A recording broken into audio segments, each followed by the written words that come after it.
This is the news in brief from the United Nations.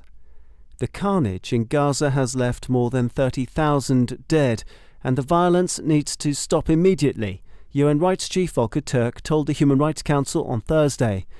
The development came amid unconfirmed reports from the enclave's health ministry on Thursday morning that more than 100 Palestinians had been killed during an incident in Gaza City involving the Israeli military, while waiting for aid trucks to arrive. The appeal from the High Commissioner for Human Rights came after almost 5 months of constant Israeli bombardment and mass displacement in the enclave, prompted by Hamas-led terror attacks. The war in Gaza must end. Clear violations of international human rights and humanitarian laws, including war crimes and possibly other crimes under international law, have been committed by all parties. It is time, well past time, for peace, investigation and accountability. The UN Rights Chief underscored the unprecedented level of killing and maiming of civilians in the enclave and noted that at least 17,000 children have now been orphaned or separated from their families. Antonio Guterres expressed his strong commitment to the people of Sudan on Thursday as the UN assistance mission based there comes to an end, in line with a Security Council resolution ending its mandate. In a statement, the UN Secretary-General extended his deep appreciation to all international and national personnel of the United Nations Transition Assistance Mission in Sudan, UNITAMS.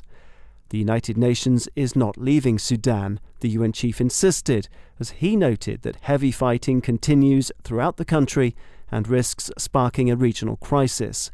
The UN remains strongly committed to providing life-saving humanitarian assistance and supporting the Sudanese people in their aspirations for a peaceful and secure future, the UN chief stressed.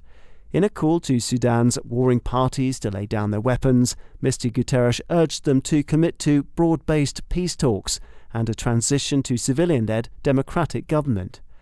High-level UN-partnered mediation efforts towards a peaceful future for Sudan have already begun, led by the Secretary-General's personal envoy for Sudan, Ramtan Lamamra, to Nairobi, where the UN Environment Assembly is galvanizing global action to tackle climate change, biodiversity and nature loss, and pollution.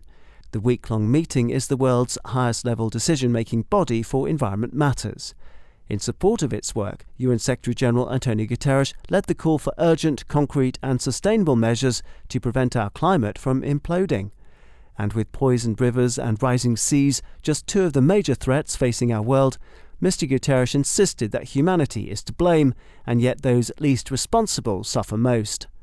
Echoing that message, Inga Anderson, head of the UN Environment Programme, or UNEP, appealed to delegates attending the meeting in Nairobi to create space for the climate to stabilise, for nature to recover, and for pollution to recede, providing the basis for economies and societies to flourish sustainably.